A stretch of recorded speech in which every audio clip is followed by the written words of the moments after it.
Hey, everybody, welcome back to the Lindsay Podcast. Tonight, we're going to talk about the Illinois new Safety Act that had been passed last year in 2021 that will officially take effect January 1st of the new year. So, first, I just want to kind of get into the news clips, kind of explaining a little bit about what this bill is, and then we'll get started with our commentary.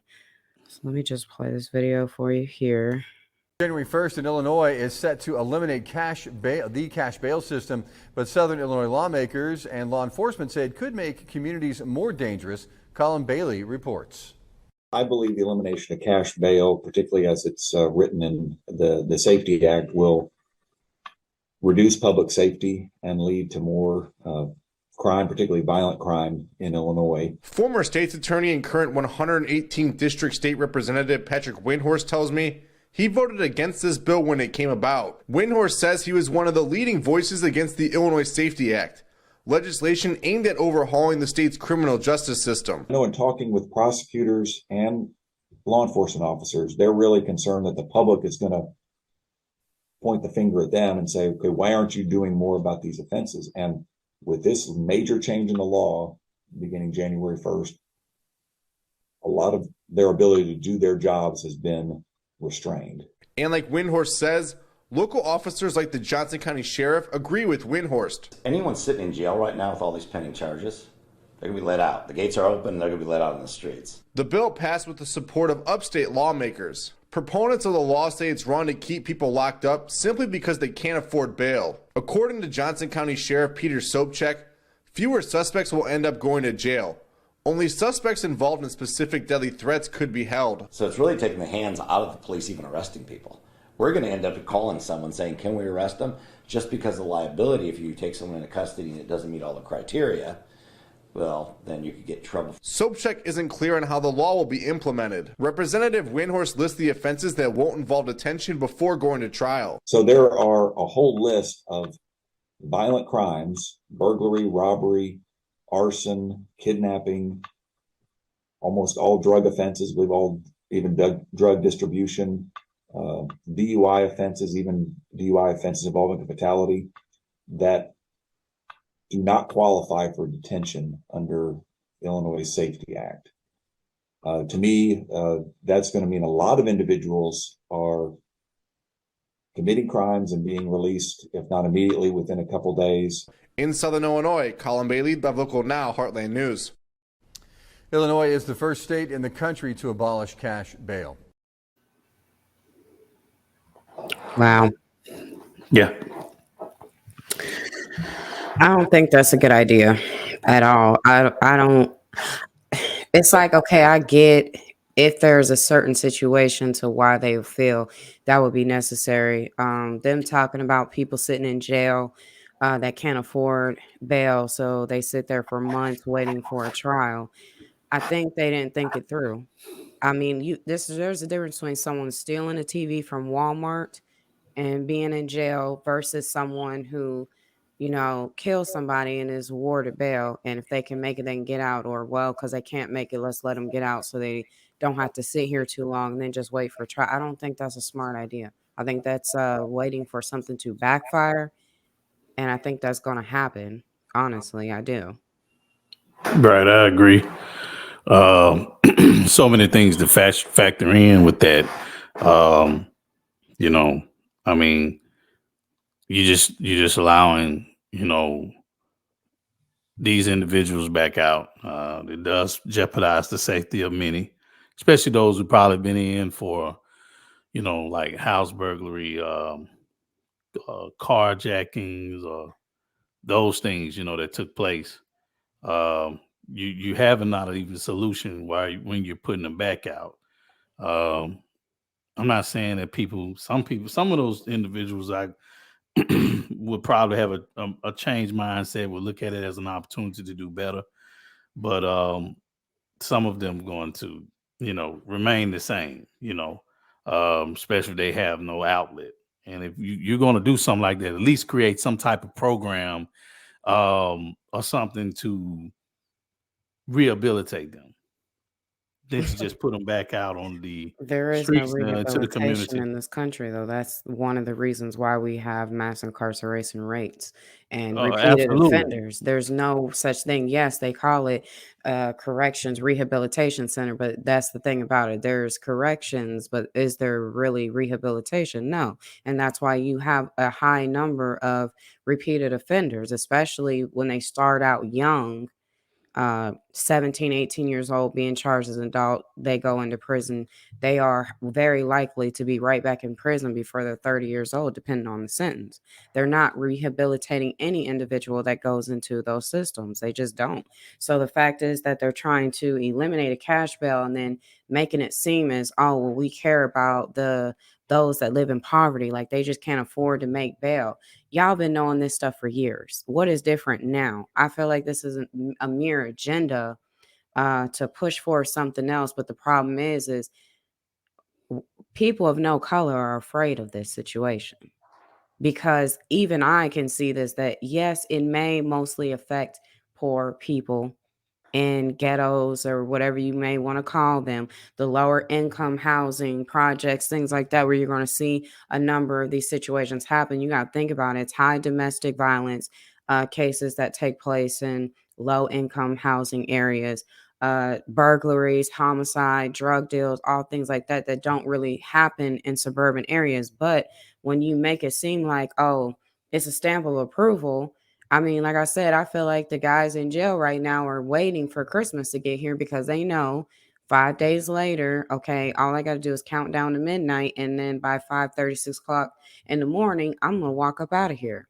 And so, yeah, I may have to go to trial still, but what's the likelihood of them actually showing up to the trial? How many people post bail and don't show back up? How many mothers have lost their homes, putting it up thinking that their son was going to honor the bail and go to trial and face the consequences, and they took off? And so she lost everything, or whatever she put up, or whatever money. People have done it all the time. I don't think it's a good idea. But I want to play this TikTok clip where this guy is going a little bit more into detail about this. Now, I did see an article online where they tried to debunk majority of what he was saying, but I don't think we really just have any proof until January, until we just see what happens, where they decide they're going to overturn this bill. It's not going to take place. I don't think that I don't think we really just know. I mean, it's mere speculation right now, but I see it's a possibility that it's really going to happen. So let me just play this clip for you real quick. January 1st, 2023, the following things will go into effect, and people need to be aware of this. It abolishes cash bail for almost every offense. This includes, but isn't limited to, kidnapping, armed robbery, second-degree murder, drug-induced homicide, aggravated DUI, threatening a public official, and aggravated fleeing and eluding. Offenders released on electronic monitoring have to be in violation for 48 hours before law enforcement can act. They could almost drive to Alaska before we can even look for them. It denies victims their constitutional rights. And keep this in mind, businesses and homeowners. Officers will no longer be able to remove trespassers from your residence or your businesses. Someone could decide to live in your shed, and all we can do is give them a ticket. You have to decide what level of force is required to remove them and whether or not it's legal. This is a massive threat to the residents of Orland Park, Cook County. Does that sound safe to you? I mean, of course not. I mean, it sounds like a setup Yeah, or something bad. I mean, but like I was saying, if you're gonna do something like this, if it was something that was not set up or not put into place for another reaction to come, then you would set up like rehabilitation programs for these people. But we know they're not going to do that. So, yeah, this is a mere setup. This is a mere awakening to really definitely the community, our community, Black community, because a lot of them are referred to as these people that they speak of. Yeah, that will get out and do these horrendous criminal acts. My question on it, though, is looking at it because they're getting out and they know that a great deal of these folks probably will not show up to their court hearings. So then that's going to cost money to issue bench warrants, whatever the case may be, a warrant for their arrest because they did not show up to the trial. So now they're wanted, right? And when it comes to private prison systems, they wait for people. They love people to sit in jail that can't make bail, that cannot pay for an attorney, so they have to use a public defender because they know it's an easy ride right over to their prison to where, okay, everybody in here is a check. It's a check. So I wonder if some of I'm anxious to hear if they will even speak out about that, which we probably wouldn't hear publicly, but I'm sure there's been rumblings in the system about that, looking at it. Okay, are we going to lose money if we're risking allowing for this to happen? And then they say to be in violation for 48 hours. 48. I just see that's something that's really just not a good idea. Like, to me, it's a stupid idea. It should not happen. I'm against it, and despite who it can affect, rather it is folks with no color or those who are black and brown folks. It's not even about it's the principle. Like, if someone is decide, okay, they want to take place in my shed, and I have to determine is what I'm going to do to them legal. Common sense is common sense. If you open fire on an individual, one, depending on your state laws, if they're not inside of your house, inside the shed does not classify as inside your house. They're in your backyard.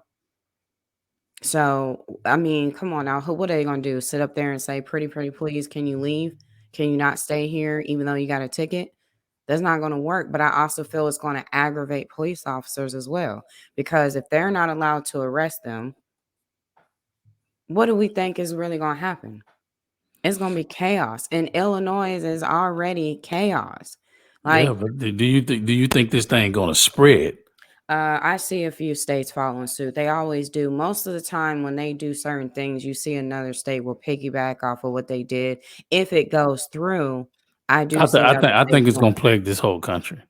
it. It I might. think this is something that's going to ongoing for a reaction that they've been looking for, so they can implement something.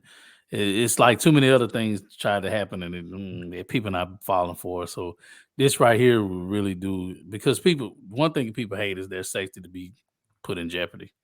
And when you're dealing with a situation like this, it really can turn very bad quickly, especially for women. There's a lot more single women of our Especially culture that's women by of themselves, color, yeah. and Women you of got a no lot of color. those guys getting out. They've been in for a while. They ready to make some moves. What happens in that situation? Yeah. I mean, do you tell her Women women of don't draw her color gun? Do you tell her don't draw her gun? Don't shoot. I mean, she's frightened. She's going to react off her emotions, or be raped or killed, because that's what's going to happen in this situation. are their kid or unalived. I'm just saying. I know. I mean, I'm saying, but the key words, how they get. But anyway, but yeah, I agree with that, and I do feel like, yes, women of color, especially, will be at higher risk in certain areas, especially in Chicago. It's a lot of stuff that goes on there as it is. Like, if anyone follows even Chicago Crime Chasers Facebook page, there's not a day I don't get a notification from him going live about something happening, and usually it's pertaining to gun violence.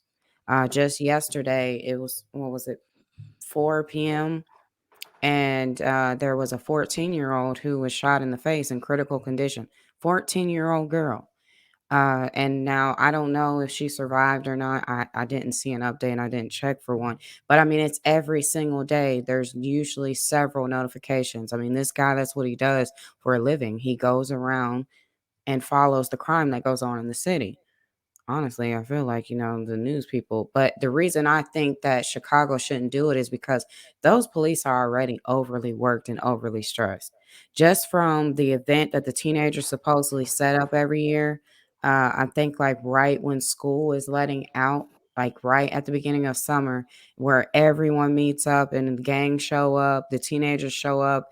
This one that just happened, I mean, this guy was on live for 4 hours straight, telling people, if your kid is down here, come and get them. People have been shot, they're getting arrested, all type of stuff was going on.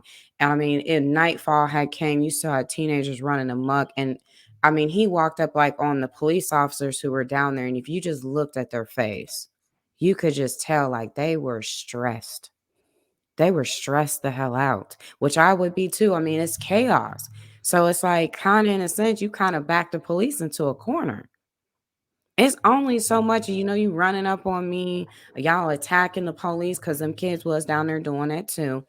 It's only so much that I'm gonna take before I might want to just draw my firearm. Like I can't, I would have probably walked off the job. To I be mean, honest. but let's not forget the defunding police. I mean, this all factor in. I mean, I know, we ain't hear it mostly for us this situation or this new thing that's coming in January next year. But I mean, the past few years we've been hearing defunding the police. So it's like steps. Yeah, I mean, so you got lesser police, there's less police force already on the street. It's enough way for the basically general public to overthrow. So what do you expect them to do?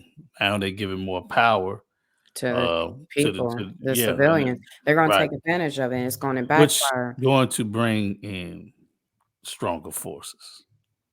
I mean, yeah, possibly military, or they're using it as a tactic to say, well, it's starting in Chicago. So Chicago, because the crime rate is still on the rise. I mean, I ain't never seen it at an all-time low, but with them being their crime just out of control, and then with the gun violence and things like that, could this be their way of saying, this is how, we're going to come and remove the guns Yeah. from Chicago? But my whole thing is, you're going to get them from the homeowners, but you are not going to get them from the people who have them illegally. Like it's going to have to be like it's been. Well, You're going to I have to think catch them with they I don't take think it they're going. from them, but you're not going to just get them to come down wherever you're at, No, hosting a turning your guns situation. They're not going to do that. they ain't gonna Not do that. going to happen. I think with with the people coming into the homes, that'll be their thing. Getting homeowners, people like that. I think with people that you just mentioned, that illegally, they're gonna be killing them.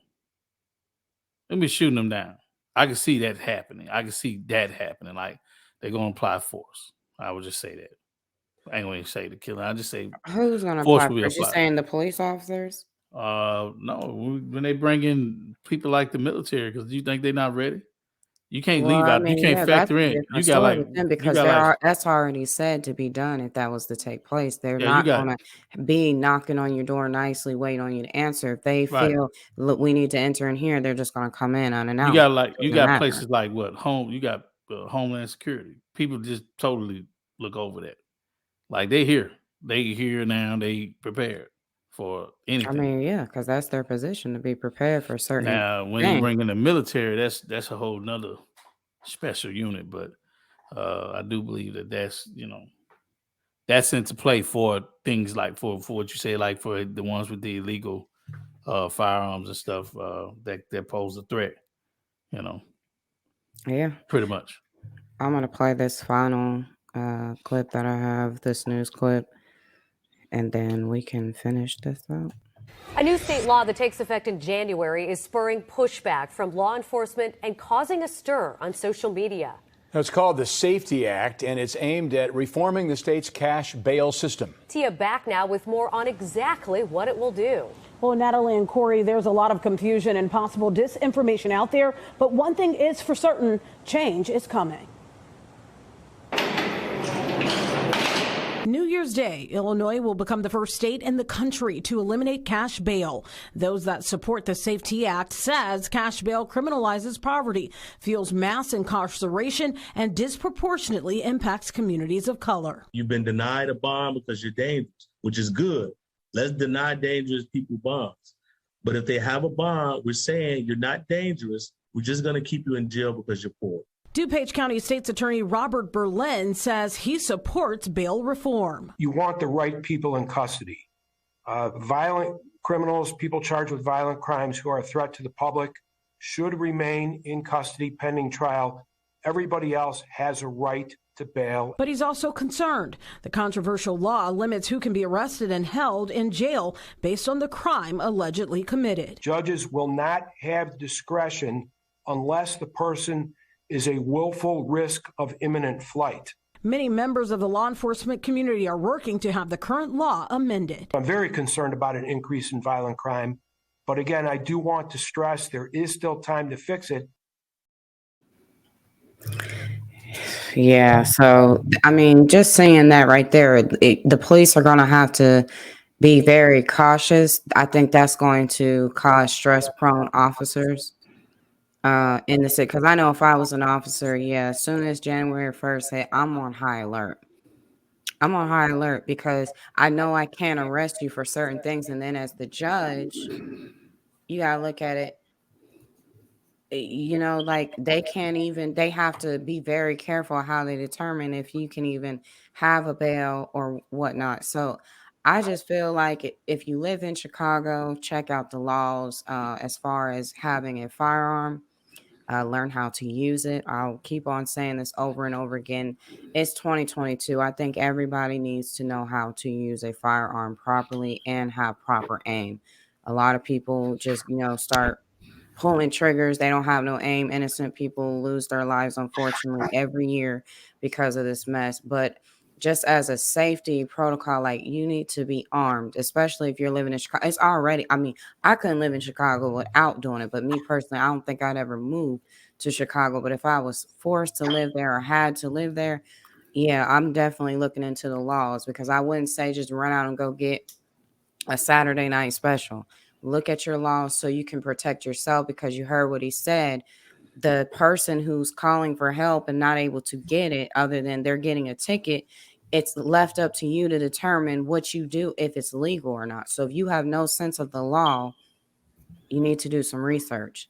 I would honestly say every individual needs to research the laws. If you have an intruder, what do you do? What is within your legal right? If you don't know, call down there, ask somebody that works at the courthouse. Call someone, call a police officer if that's what you have to do. But again, like I said, you have to be careful because this is ridiculous. This country is starting to just turn into shambles at this point. It's almost as if you didn't like people saying defund the police, in which I'll say it again. I don't believe in that. When you defund the police, you're also defunding emergency calls, dispatchers, fire, all that ties into that. So you have to be careful what you ask for. And that was just 2020 when people were sitting up there and saying that because of the George Floyd situation and other previous fatalities that turned out to be police brutality on the hands of the police. Rather, justice was served or it was not. Like, we have to be careful about what we ask for. You don't need it to be defunded. You need them to find better ways to assess the situation rather than just reaching for the gun. But you also have to be considerate of the person behind that badge. They're no different from you and I. The only thing that separates them is they're law enforcement and you're a civilian. But at the same time, too, sometimes they do have to make the choice: is my life or yours? Especially if you're an armed civilian, so I don't think that we think of those things, but you have to be considerate. Like, you can't go out here and play with people either. You cannot just think you can go out here and play in people's face and they feel in danger. Like, what do you expect them to do? Because in these times, everybody is on high alert. Everybody's tensed up. There's so much going on in the world. And this right here is the last thing I think we needed to hear. I agree. Just too much going on, man. And again, it's hard to say where we're headed. But I know that, it's not in a good place. It's not in a good area. Because this is, you once you do something, it calls for a reaction. And I'm more concerned of what the reaction is going to cause. Because, people, you send out this kind of warning, people are already alert. They prepared. So, just imagine people get, this actually taking place, and, the first reaction, people gonna look at it, they're defending themselves. So there Yeah. are laws, that does protect them, Because I they're not, think that I would be that way. I mean, I'd just be in defense mode all the time if I was in Illinois. But then imagine if another state adopts the same law. What are, and then considering how are their gun laws there? Like, what is the laws against owning guns? What certain loopholes do you have to jump through just to do it? Especially if California was to do it. Like I said, that's one of the hardest states to get own a gun, and then New York City as well. Like those are Right. the two states I would not want to be caught with a firearm that is not registered in my name, and I did not follow proper protocols to have it, because then that's going to fall on you. But at this particular time, I think if you are not a felon and you can own a firearm, especially women, get you something to protect yourself. You need to take self-defense classes, do that as well, but also still keep your firearm. Sometimes you may not get the chance to really defend yourself, even if you do know self-defense tactics. Like sometimes it's got to be a one and done in that situation. So yeah, like y'all definitely keep your head on a swivel if it already ain't up there, because I honestly mine has been. But just literally stay alert. Don't be distracted by these phones, going in places where it's not enough lighting and things like that, because the first is around the corner. The first is around the corner. And like I said, if this pushes through and it happens and they don't, make any changes or anything like that, expect another state. Maybe a nearby state might be the first one. Maybe it might be the state of Florida. Who knows? But it's going to probably end up being somewhere else. And it could be coming to a city near you. So, I'm not hoping that it happens, but at this particular point, everything is so wishy-washy. We don't know what's happening from one week to the next. Well, we definitely know that it's going to be the major cities first. Yeah, but And Chicago is a when it major comes to crime city, right, so right. When it comes to smaller places, they know that that's easier to take over. but They your got they got smaller they got cities are surrounded by your big cities. Every state has major cities. So when right. we think about it, But I'm that's the just saying, whole what, other than Hawaii, maybe? And even right. they probably got problems. So, But or what I'm maybe saying is, not Alaska, but they might be yeah, the only one not to. right. Well, I'm just saying, like they got to get the heavy populated cities first. Uh, I think that's where it would hit those before it hit any other, smaller place prior to that. But do I believe it'll spread out? Yeah, it's gonna spread. I don't know.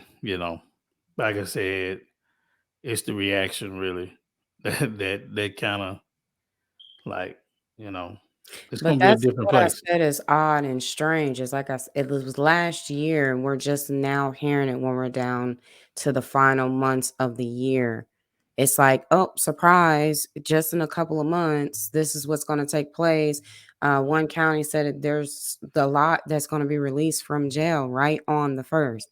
So that's what I'm saying. I find that I can very see a lot of strange. people moving. I can see a lot of people moving They're already out of there. saying that. Yeah, There's yeah, yeah. They business relocating. owners that are saying that the crime has gotten so bad, if there's not even an incentive to stay and do business there. It's not even about whether the business is flourishing or not. It's the fact that when we leave, when we got to run to our car, we have alarm systems that doesn't stop them from burglarizing our business. Like that costs them money. It's not even just about having insurance, because you got insurance, your stuff is protected. It's just the fact that you have to even deal with it. And the police are already over it. They can't get there at the drop of a hat. And there's only so many police officers that you can have in a city at a time. You understand what I'm saying? Like that costs money to employ these officers. So that's the thing about it. Like unless you're gonna have an officer for every citizen, I don't feel like that is appropriate. I think it's stupid, and you are subjecting these people to danger. And as the governor who signed, what was his name, J.B. Pritzker, however you say that last name, what I just don't understand what y'all were thinking to even consider this is a great idea. There's enough low vibrational people, and that's who it's going to affect the most. Those who are vibrating low. It's going to affect y'all the most. So y'all better start eating some omega-3s, get you some fruit in your system, stop eating that meat, because them low vibrational people will be affected first. If you know what I'm talking about, then you know. But even still, those who, even if you are vibrating low, like you still got to be vigilant. And y'all just be safe out there. That's all I really can say. Stay Please up be safe. because at this particular point, they're basically saying, I mean, it's in your own hands. Deal with it how you see fit because we just got pushed Right. out the way. Because that's basically what this law is doing is pushing law enforcement out of the way. And that's why I said be careful for what you put on your tongue, what you wish for, because this is a result of that. You don't know who's I listening with the stupid ideas. right. I just heavily suggest that, the better way to prepare for it, for some, I wouldn't say for all, but for some, especially when I do speak for the women, speak about the women, it's just time for people to to join, you know, come together because, that'll withstand the individualism, So my suggestion would be that, that they would, you know, join together with those, of like-minded or those that, they can, connect with on that level because it's gonna be bad. It's gonna be terribly bad. And Yeah. got to prepare for it. Got to be ready. Don't wait for the last minute. That's all I can say. Start making moves. Start making adjustments. Be prepared. For anything that's coming. But Yeah, I mean, that's all you can do. I'm gonna follow more on it as I hear more to kind of stay updated with it. So I guess if anything new comes down the line between now and closer towards the end of the year, then we'll definitely do an updated video on that. But we just kind of wanted to touch on that because I thought that was a serious thing to right. talk about, even though it's not in our city right now, like where I'm at, it's not going to affect me right away, but I don't know if it'll come to my state. So that's just something you just have to think about. It's not about just because it's not in your backyard yet doesn't mean it won't get It there. won't get there. Yeah. Yeah. Yep. So yeah, definitely y'all stay alert, stay updated, stay vigilant, stay focused on what is positive rather than negative. Vibrate high. And until next time, I will see y'all in the next video. Also, don't forget to like, comment, and subscribe. And also follow the Facebook page. You can find this page on Facebook. It is the Lindsay Podcast. We go live every Friday at 8:30 Central Time. 8:30 p.m. Central Time. And also, if you would like to make a contribution to the channel, the PayPal link is in the About tab. And until next time, I'll see you on the next video. Thanks for watching. Bye. See you later.